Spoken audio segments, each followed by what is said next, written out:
اس کی باقی آخرت کا عالم کیا ہوگا؟ مگر ہائے رے شیطان کی مکاریاں، ہائے رے نفس کی فریبیاں، انسان اسی میں ڈوب کر کے رہ گیا ہے۔ یاد رکھنا دنیا کی دوسری قومیں اگر دنیا میں ڈوب کر رہ جائیں تو ہمیں افسوس نہیں ہوتا، اس لیے کہ ان کے پاس کوئی رسول اللہ جیسا نبی نہیں ہے، قرآن جیسی زندہ کتاب نہیں ہے، خدا وحدہ لا شریک جیسے زندہ خدا حج و قیوم کا تصور نہیں ہے۔ اللہ نے دنیا کیوں پیدا کیا؟ یہ صوفیہ، حکماء، علماء، دانشوروں نے بہت تفصیل سے بیان کیا۔ یہ وقت اب فلسفیانہ گفتگو کا نہیں، لیکن دو جملوں کے اندر اگر دنیا کی پیدائش کی حکمت بیان کی جائے تو یہ کہا جا سکتا ہے دنیا کو اللہ نے چھانٹنے کے لیے بنایا ہے، اللہ نے دنیا کو چھٹائی کے لیے بنایا ہے، اس لیے کہ دنیا میں دو ہی طبقے ہیں، دنیا میں دو طبقے ہیں۔ آپ سارے مکاتب فکر، سارے مذہبوں کو سمیٹ لیں تو دنیا میں دو طبقے بنتے ہیں، ایک جنتی ایک جہنمی۔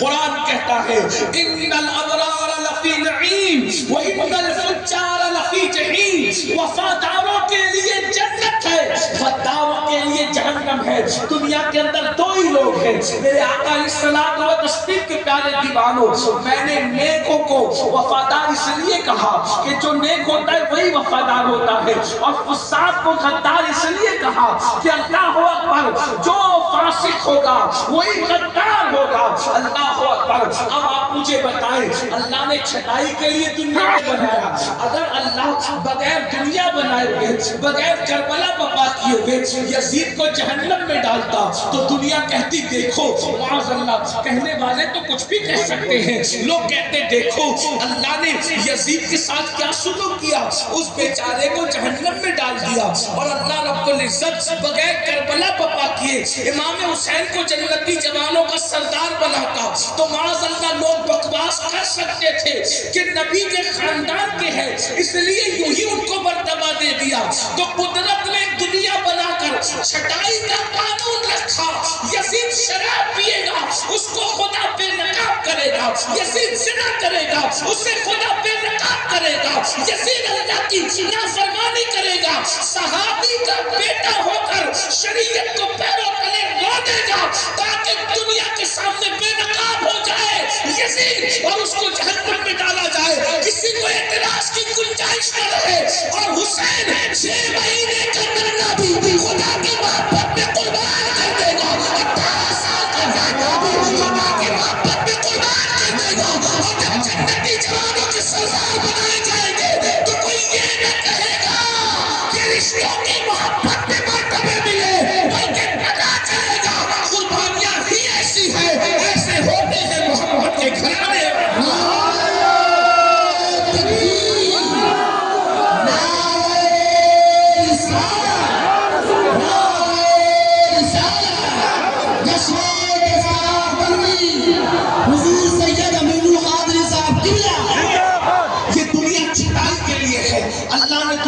چھانٹنے کے لیے بنایا، اسی لیے اللہ ارشاد فرماتا ہے مقصد کو، دنیا کے بنانے کے مقصد کو، موت و حیات کے فلسفے کو ارشاد ہوتا ہے الذی خلق الموت والحیات لیبلوکم ایکم احسن عملا۔ ہم نے زندگی اور موت کو، بلکہ موت و زندگی کو اس لیے پیدا کیا ہے، اس لیے پیدا کیا ہے، زندگی اور موت کو اس لیے بنایا ہے تاکہ ہم جانچیں، ہم تمہیں آزمائیں کہ کون تھوڑی سی زندگی کو پا کر اچھا عمل کرتا ہے۔ عمل حسن نہیں بلکہ قرآن کہتا ہے احسن۔ اللہ اکبر۔ ایک تو حسن ہے، عمل حسن ہے، اور ایک تو احسن ہے۔ حسن یعنی اچھا اور احسن یعنی اور اچھا، سب سے اچھا۔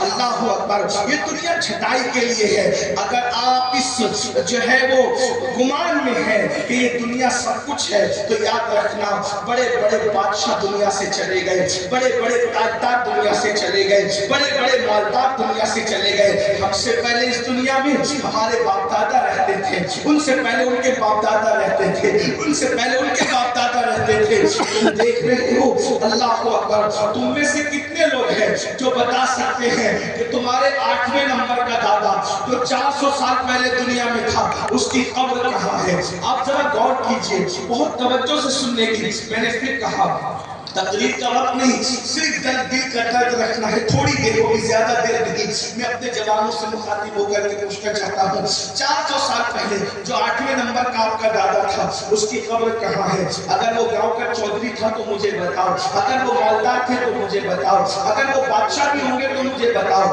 آپ سے پوچھنا چاہتا ہوں، کہاں ہے مغلوں کی قبر جنہوں نے ہندوستان کی سرزمین پر کم و بیش کئی صدیوں تک کی حکومت کی ہے؟ ان کی قبریں کہاں ہیں؟ اور اگر قبر ہے تو مجھے یہ بتاؤ، ان کی قبر پر فاتحہ کتنے لوگ پڑھتے ہیں؟ ابھی میں کوئی تحقیقی بات مغلوں کے حوالے سے نہیں کہہ رہا ہوں، صرف اس اعتبار سے مغلوں کو پیش کر رہا ہوں کہ وہ دنیا کے بادشاہ تھے۔ رہی بات علماء کی جو تحقیق ہے، ابھی اس کو آپ کے سامنے نہیں رکھتا۔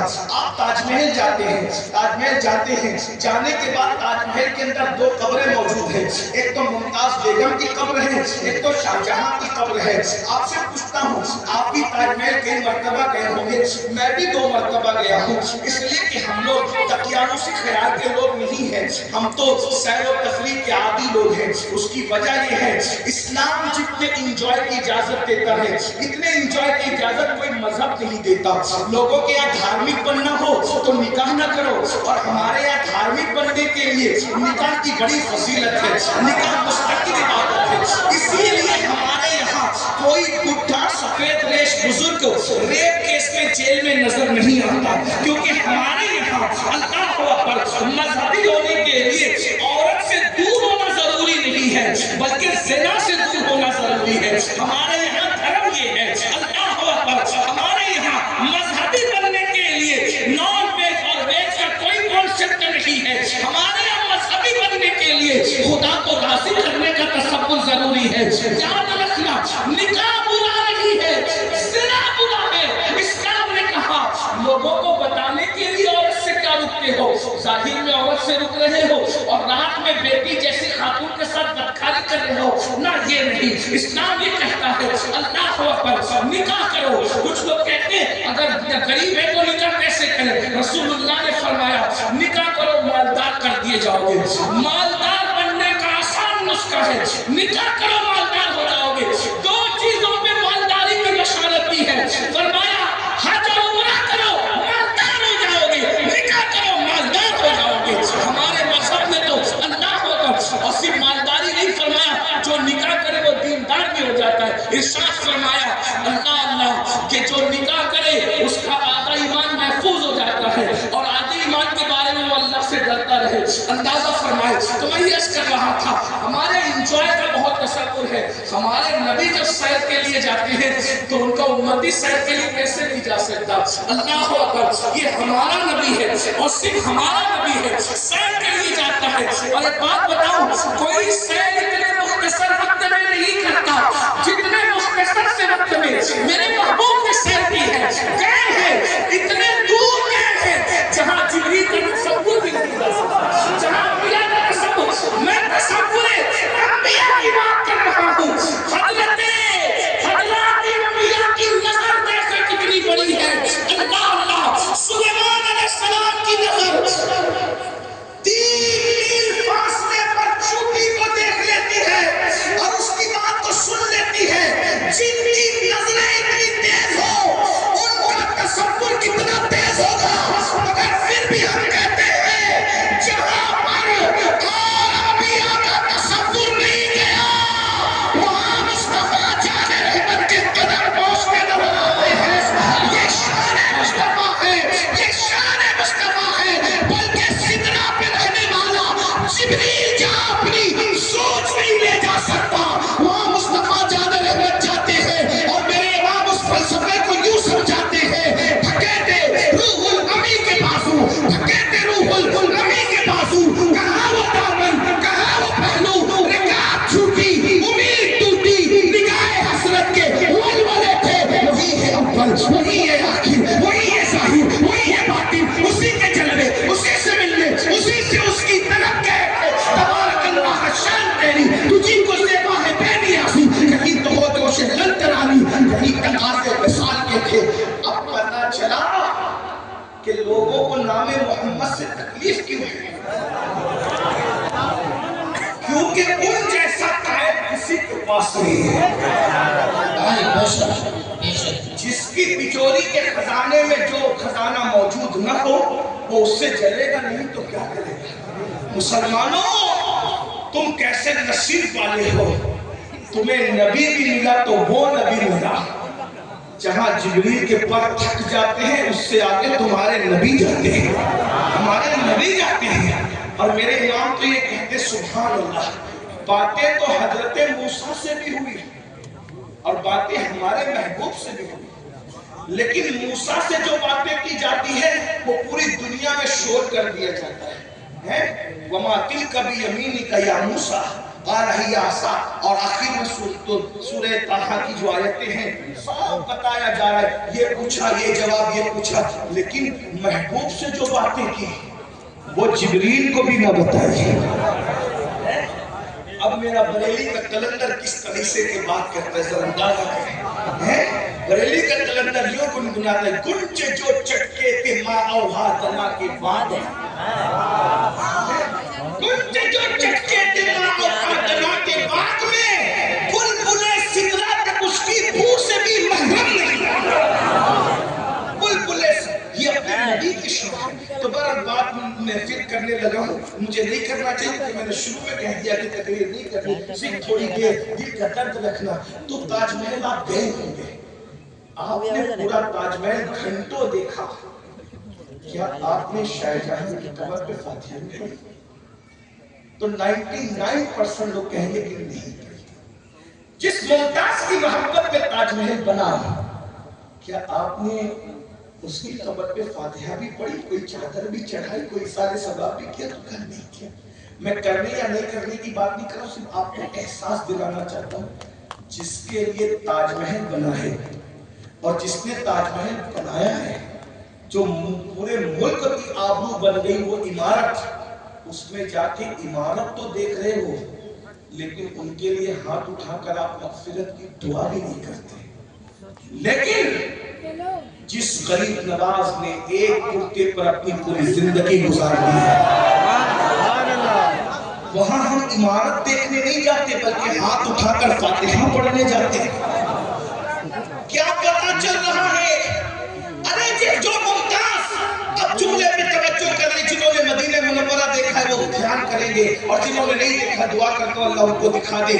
جو ممتاز تاج محل کے گنبد کے نیچے سو رہی ہے، پتہ نہیں ہڈیاں بھی ہیں یا نہیں ہے مجھے نہیں پتا، اس کی قبر پر کوئی فاتحہ پڑھنے والا نہیں ہے، لیکن بقی میں سیدہ فاطمہ الزہرا کے مزار پر کوئی گنبد نہیں ہے، مگر آج بھی جانے والا جاتا ہے یا نہ جانے والا نہیں جاتا ہے، تو مسلمان کا 24 گھنٹے میں ایک لمحہ ایسا نہیں گزرتا کہ جب تک سیدہ فاطمہ کا ذکر نہ ہو جائے اس وقت تک مسلمانوں کے قلوب کو چین نہیں ملتا۔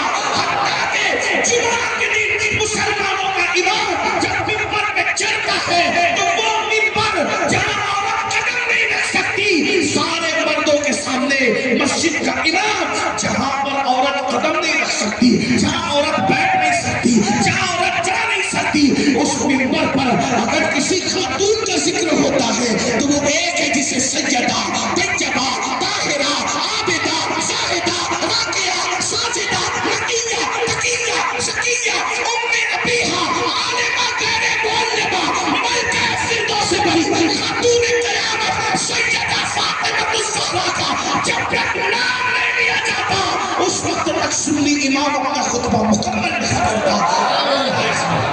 بتایا جا رہا ہے جو آخرت بھول جاتے ہیں گنبد کے نیچے سوئے تو بھی کوئی ان کی مغفرت کی دعا نہیں کرتا، اور جو آخرت کو یاد رکھتے ہیں فاقوں میں زندگی گزرتی ہے تو بھی ان کے نام پر ایسی محفلوں میں ہزاروں لوگ جمع ہوتے ہوئے نظر آتے ہیں۔ اصل زندگی دنیا کی نہیں ہے، اصل زندگی آخرت، والآخرت خیر و ابقا، آخرت دنیا سے بہتر ہے۔ کون کہہ رہا ہے؟ اللہ کہتے ہیں۔ اگر اللہ کی بات نہیں مانتے تو تم مسلمان کیسے؟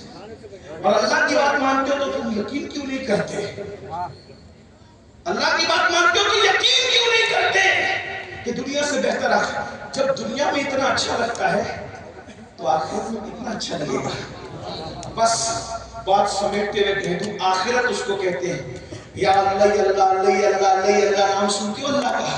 رسول اللہ رسول اللہ نام سنتے ہو رسول اللہ کا؟ جب آخرت میں کامیاب ہو کے جنت میں جاؤ گے نا تو اللہ کا دیدار کرو گے.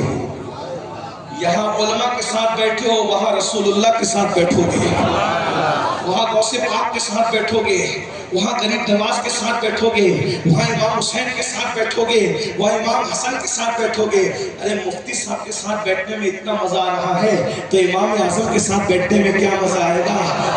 سیدوں کے ساتھ بیٹھنے میں اتنا مزہ آ رہا ہے، سید السادات مولا علی کے ساتھ بیٹھیں گے تو کیا مزہ آئے گا. لیکن یہ مزے کس کے لیے ہوں گے؟ جو جنت میں جائے گا اسی کے لیے. لیکن جنت میں ہر کوئی نہیں جا سکتا.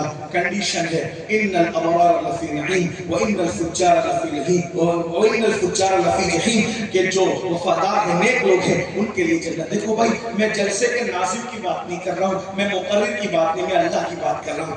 آپ لوگوں میں سے بہت سارے کہہ رہے ہیں مولانا اللہ رحیم ہے، اللہ کریم ہے، ستار ہے، غفار ہے، سب کو اٹھا کے جنت میں ڈالے گا. میں نے کہا دنیا بنائی اس لیے کہ اس نے سب کو جنت میں نہیں ڈالا، اس نے سب کو جنت، کیونکہ وہاں کسی کی نہ دادا گیری چلیے نہ بابا گیری چلیے. میں یہ بات 50 بار لوگوں کو کہہ چکا ہوں. قدرت اعلان کر چکی ہے کہ ہم نبی کے بیٹے کو جہنم میں ڈالیں گے. اگر نبی کے بیٹے سے ناراض ہو، بس یہاں پر بات مکمل ہوتی ہے، توجہ کریں. اگر نبی کے بیٹے نے ہمیں ناراض کیا تو ہم نبی کے بیٹے کو جہنم میں ڈال دیں گے، نوح علیہ السلام کے بیٹے کی شکل میں. اگر نبی کی بیوی نے ہم کو ناراض کیا تو ہم نبی کی بیوی کو جہنم میں ڈال دیں گے، لوط علیہ السلام کی بیوی کی شکل میں. اور اگر کتا ہمیں راضی کر سکا تو ہم کتے کو اٹھا کے جنت میں ڈال دیں گے، اصحاب کہف کے کتے کی شکل میں. تو پتا چلا یہاں کتا ہونا اور انسان ہونے کی بات نہیں ہے، یہاں نبی کا بیٹا ہونا اور غیر نبی کا بیٹا ہونے کی بات نہیں ہے، یہاں اللہ کی رضا کی بات ہے. وَرِضْوَانٌ مِّنَ اللَّهِ أَكْبَرُ، اللہ کی رضا سب سے بڑی چیز ہے. نبی کا بیٹا خدا کو ناراض کرے تو نوح علیہ السلام کے بیٹے کی شکل میں وہ جہنم میں جاتا ہے، اور حبشی کا بیٹا اگر خدا کو راضی کر لے تو پھر وہ نبی کی سواری کی نکیل پکڑ کر کے جنت میں آگے آگے جاتا نظر. سبحان اللہ سبحان اللہ. نعرہ تکبیر، نعرہ رسالت، نعرہ رسالت. سبحان اللہ. اب مجھے بتاؤ یہاں حبشی اور عربی میں کیا فرق ہے؟ یہاں عربی اور عجمی میں کیا فرق ہے؟ آپ مجھے بتائیں. یہاں تو خدا کی رضا کی بات. اب آپ سے پوچھتا ہوں، کیا ہم نے اللہ کو راضی کرنے کی کوشش کی؟ سب کے قریب ہونے کا شوق ہے، سب کے قریب ہونے کا شوق ہے، رب کے بھی قریب ہونے کا شوق ہے. ہم سب کے قریب جانا چاہتے ہیں. جلسوں میں مجھے کوئی شکایت نہیں، کوئی شکایت. میں جانتا ہوں میرے ساتھ جو بھی کرتے ہیں محبت بھی کرتے ہیں. مجھے شکایت، ابھی میں آ رہا تھا میری پیٹھ پر اتنی تیز سے کسی بھائی نے ہاتھ مارا، لیکن اس نے مارا نہیں، اس مسافر کے چکر میں پیٹ پہ لگ گیا. کبھی کوئی کپڑا پھاڑ دیتا ہے.